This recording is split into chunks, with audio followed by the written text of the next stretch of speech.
Hello everyone, welcome. I'm super excited to be doing a whole class on chlorophyll. I've wanted to do this for a while and sort of held off until I figured out how to bring the PowerPoint slides in so that I'm not a talking head for an entire discussion that very much is visual, that very much has to do with color. So I'm excited to take this journey with you.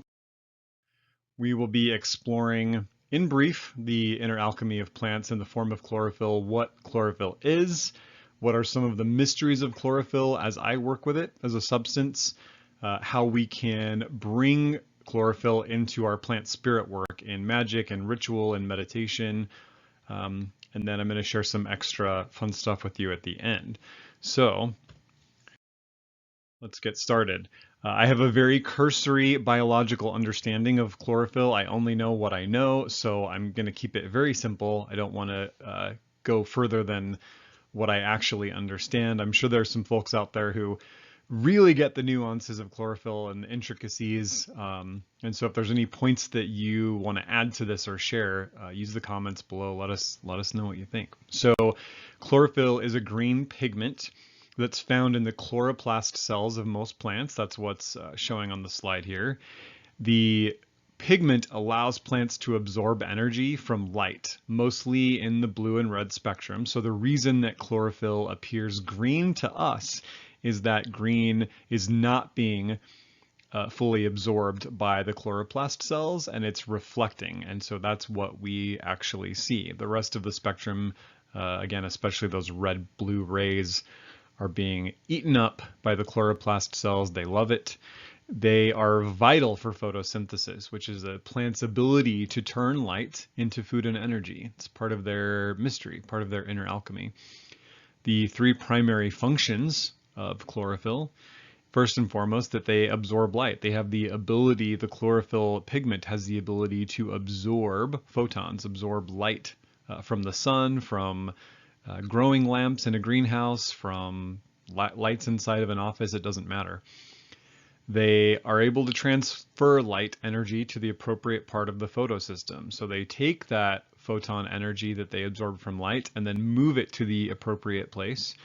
And from there they do a process called charge separation and biosynthesis, meaning that the photon, the light particle that comes into the chloroplast cell, and by the attraction of chlorophyll, the electron of that photon is knocked off and moved into a separate process, which converts it into energy slash food slash fuel for the plant. So it's a very complicated process. There is a lot of nuance, a lot of detail that can differ between different plant species, between different times of the year, how different plants survive the 4 seasons, and all of that. But in a nutshell, as a little cursory overview, I think is important to really understand how much is happening inside of green plants and the deep process, the deep relationship between plants and their chlorophyll actions, and then the light of the sun and the light of the moon. That relationship is very, very deep and has lots of connotations, some of which we'll be able to touch on today. Other aspects of it, I invite you to explore on your own, in your own relationship with the plants. So bathing in green, we know through color psychology that color affects mood, mental state, mental atmosphere, physiological processes even, and of course our spirit, that certain colors influence the way we feel, influence the way we think, influence even how our body is behaving. The green color is cool and considered a short wave, so it's got a very tranquilizing, very cooling energy for most people. Represents nature, which is why we talk about green magic or green spirituality or a green path for folks who are practicing a nature-oriented type of spirituality. Green brings us into awareness of nature and into our connection of nature, which is why when people go sit in a forest or sit in a garden and they're surrounded by those short green waves of light, they drop into a state of connectivity. They become more aware of their part ofness of nature. the alienation, the distance that we feel starts to fade away as that green light comes in through our eyes and is brought in through our breath even and reflected off of our skin. All of that is important. We also associate green with luck. And what is luck really? Luck is being in right relationship. Luck is being at the right place at the right time and in good kinship with the many non-human people who share spaces with us. In fact, in my work, when we think about cultivating luck, it's all about ensuring the spirits who take care of us, the spirits who share their spaces with us and who nourish our work are well honored. And that the pathways between us are clear so that these ideas of synchronicity and ease and luck can happen. Green is, of course, associated with the fertility of the land and of the self. And so this is a color of creativity, of manifesting, of taking things from the world within, from the seeds buried in the darkness of the heart and allowing them to sprout and grow into the world around us. And green is also very much a color of wisdom, especially the kind of wisdom that we gain from our relationships with nature, spiritual wisdom that is rooted in the natural world. So we're going to be talking about actually ingesting chlorophyll as we move on. So I wanted to just give you a little bit of an idea of what that looks like when you're buying chlorophyll. The photo on the screen, the World Organic Liquid Chlorophyll, is the type that I use. This chlorophyll is extracted from alfalfa and suspended in glycerin, which I really appreciate. Make sure that you are buying an organic chlorophyll and get unflavored. This particular brand, they do have a mint flavor, which I'm sure is lovely, but the point is to have the full experience of chlorophyll, to taste this plant blood, right? And to really understand it from an organoleptic perspective, by taste, by scent, by color, how it feels moving through your body. I like to buy the smaller bottles because they do need to stay in the fridge. They will go bad over time, and I don't keep mine refrigerated. I'm not telling you that's what you should do, but I do keep my small bottle of chlorophyll on my altar, so it's there and is available to me for the workings that we'll talk about here in a little bit. What I generally do is buy this smaller 16-ounce bottle, and then I keep that in the fridge, but I portion that out into a smaller 1-ounce dropper bottle, and this stays on my altar. And by the time I get through this, I'm still well within the range of it being safe to consume, in my opinion. So again, the chlorophyll, liquid chlorophyll that you can find in the shops is usually crafted from alfalfa, very chlorophyll-rich plant ally, and suspended in vegetable glycerin. You might want to look and make sure there's no other preservatives in there, just to make sure you're not getting anything weird. And be aware that chlorophyll will stain your hands and your clothes. It is a green pigment, and it's not, as strong as inks or dyes, but there is the potential to stain there. So be mindful of that. Chlorophyll and plant spirit work. Here on this slide, you got a picture of a small part of my plant spirit working shrine with my chlorophyll medicine sitting next to my spirit vessel for one of my allies, Juniper.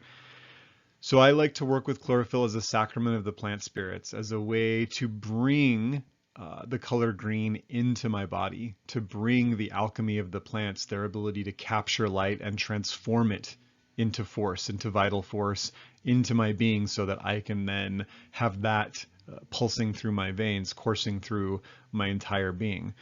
This is a really beautiful way to begin a meditation or end a meditation, to begin a ritual, to really attune to something that is profoundly connected to the green realm, to the plant spirits, chlorophyll, right? There's perhaps, other than, maybe sap, there's perhaps no better substance to align to the plant spirits in general than chlorophyll. So I really love this medicine as part of my daily meditation, my daily workings, and then also more profound workings.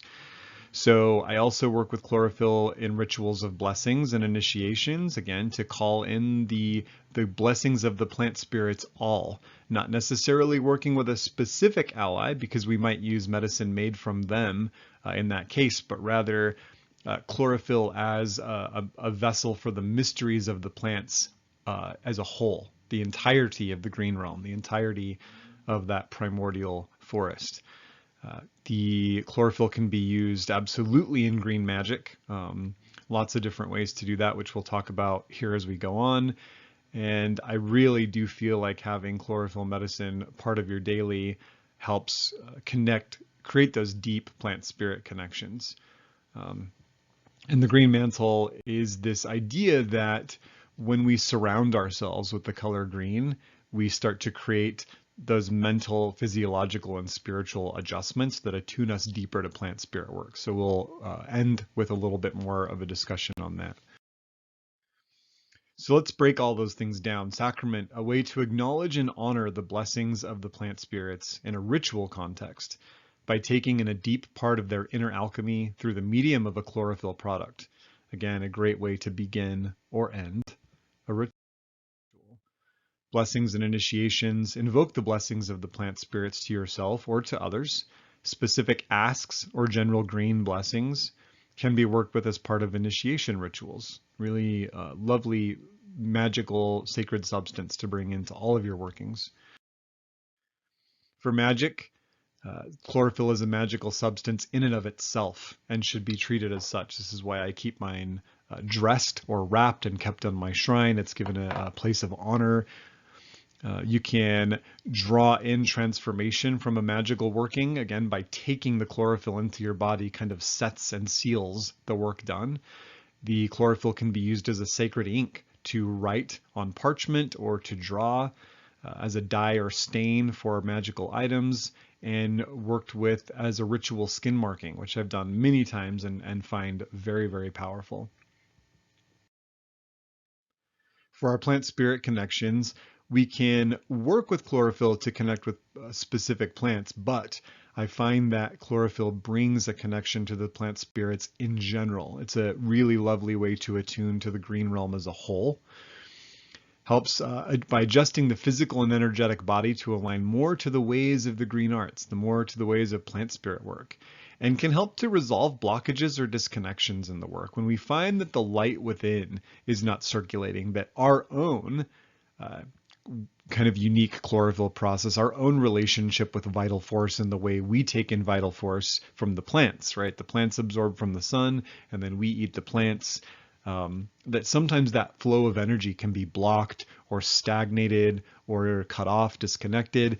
And chlorophyll medicine, especially when taken in a really mindful ritual context, is a very powerful ally at resolving those blockages, at reestablishing connections, at circulating light inside of the body, finding those places where we've become stuck, stagnant, dark, and allowing this medicine to move into those spaces with power to resolve those issues.